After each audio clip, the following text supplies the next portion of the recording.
मित्रों 1990 में जब कश्मीर से हिंदुओं को पलायन करना पड़ा, 6 लाख से अधिक हिंदुओं को अपने ही घर से पलायन करना पड़ा था। लाखों हिंदुओं को अपनी जान और अपनी इज्जत गंवानी पड़ी थी। किसकी सरकार थी उस समय? केंद्र में भाजपा समर्थित बीपी सिंह की सरकार थी और कश्मीर में फारूक अब्दुल्ला की। पर इसका दोष पूरा का पूरा कांग्रेस को दिया जाता है।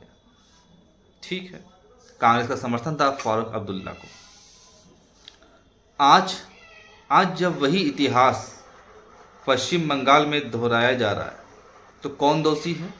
केवल ममता बनर्जी। कोई मीडिया, कोई हिंदू संगठन, कोई संत बाबा बागेश्वर बोल रहे हैं, अपना अपना वक्तव्य दे रहे हैं, श्रीमान राजूदास जी बोल रहे हैं, यति नरसिम्हानंद जी बोल रहे हैं, सभी संत महात्मा अनेक संगठन दुख और खेद प्रकट कर रहे हैं, ममता बनर्जी को दोष दे रहे हैं। पर केंद्र में किसकी सरकार है? केंद्र में कौन बैठा हुआ है? अमित शाह और मोदी का इसमें कोई रोल नहीं है। क्या वो पूरी तरह से निर्दोष है?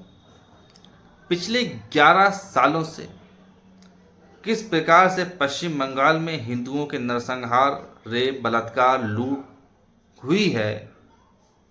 चलो, बांग्लादेश में आप कुछ नहीं कर सके। हालांकि आरएसएस ने आपकी बहुत प्रशंसा करी कि आपने बहुत अच्छे कार्य किए बांग्लादेश में, पर आप कुछ नहीं कर सके। पर क्या पश्चिम बंगाल भी बांग्लादेश ही है क्या? वहाँ भी आप कुछ नहीं कर पा रहे हैं पिछले 11 सालों से। मुझे तो बड़ी हैरानी हुई कि इस बार आपका दिल थोड़ा सा पसीज गया और आपने केंद्रीय सुरक्षा एजेंसियां मुर्शिदाबाद में भेज दी। पिछले 11 साल तक लगातार अनेक अवसरों पर वहाँ पे हिंदू मारे काटे गए, यहाँ तक कि भाजपा और आरएसएस के कार्यकर्ता हिंदू मारे काटे गए। फिर भी इन्होंने सुध नहीं ली, फिर भी इन्होंने अपनी कोई केंद्रीय एजेंसी नहीं भेजी, कोई केंद्रीय जांच एजेंसी नहीं बैठाई, कुछ भी इन्होंने राष्ट्रपति शासन नहीं लगाया, कोई अल्टीमेट ममता बनर्जी को ना तब दिया ना आज दे रहे हैं। पर हिंदूवादी सरकार है ये। हिंदूवादी कैसी हिंदूवादी सरकार है? क्या सभी हिंदू संगठनों की आंखों में पट्टी बंधी हुई है? क्या सभी साधु संत बिक चुके हैं जो एक लफ्ज भी नहीं बोल पा रहे हैं कि मोदी और शाह को तगड़े एक्शन लेने चाहिए? एक लफ्ज नहीं बोल पा रहे। आज से 4 साल पहले जब इसी प्रकार की हिंसा हिंदुओं के विरुद्ध पश्चिम बंगाल में फैली थी तो वहां के तत्कालीन राज्यपाल जगदीप धनखड़ साहब ने मुखर होकर के मुखालफत की थी ममता बनर्जी की और कहा था कि यहाँ पे हिंदुओं के साथ में बहुत दुर्दशा हो रही है। उन्होंने कई चीज़ें लाइव दिखाई और उन्होंने यहाँ तक बोल दिया कि यदि मैं सच बता दूंगा कि पश्चिम बंगाल में हिंदुओं की क्या स्थिति है तो पूरे देश में हिंदू मुस्लिम राइट हो जाएंगे। आपको याद होगा जगदीप धनखड़ साहब का ये वक्तव्य, और ये वक्तव्य देना था कि मोदी जी ने उनको वहां से आउट कर दिया, उनको राज्यपाल के पद से पश्चिम बंगाल से हटा दिया गया, उनको दंडित किया गया केंद्र सरकार की ओर से। और जब विरोध हुआ तो फिर उनको उपराष्ट्रपति भी बना दिया गया। आज जगदीप धनखड़ साहब के मुंह में ताला लगा हुआ है। दुनिया में, भारत में कितना भी बुरी से बुरी स्थिति हो जाए, एक लफ्ज भी वो नहीं बोल सकते।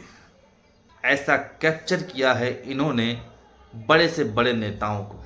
आज तक पिछले 30 सालों में 17-18 साल बीजेपी की गवर्नमेंट रही है और पिछले 11 साल से लगातार है। आज तक कश्मीर में कश्मीरी हिंदुओं का विस्थापन जो हुआ था उनका पुनर्वास नहीं हो सका।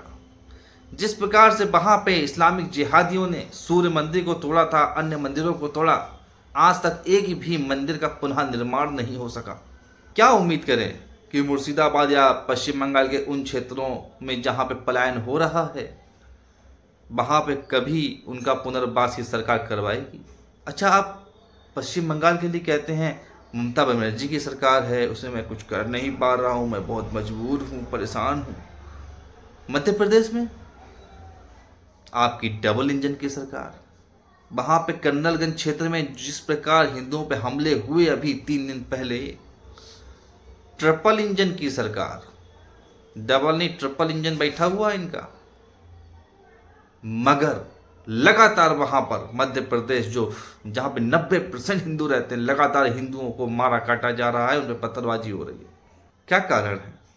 क्योंकि आपका इन जिहादियों के प्रति बहुत ही ढुलमुल रवैया।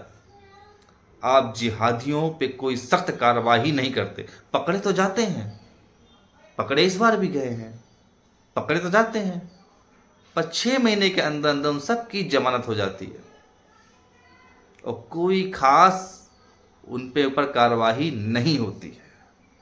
इससे और उनका उत्साह वर्धन होता है, इससे भी और अधिक उत्साहित होते हैं कि अरे मेरा कोई क्या बिगाड़ लेगा, मारो हिंदुओं को, मारो हिंदुओं की शोभा यात्रा में करो पत्थरबाजी।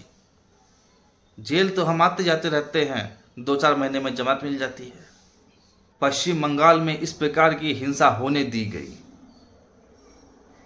सरकार जानती थी, केंद्र सरकार जानती थी कि वक्फ बोर्ड में जो अमेंडमेंट ला रहे हैं, इसके बाद वहाँ हिंसा होगी।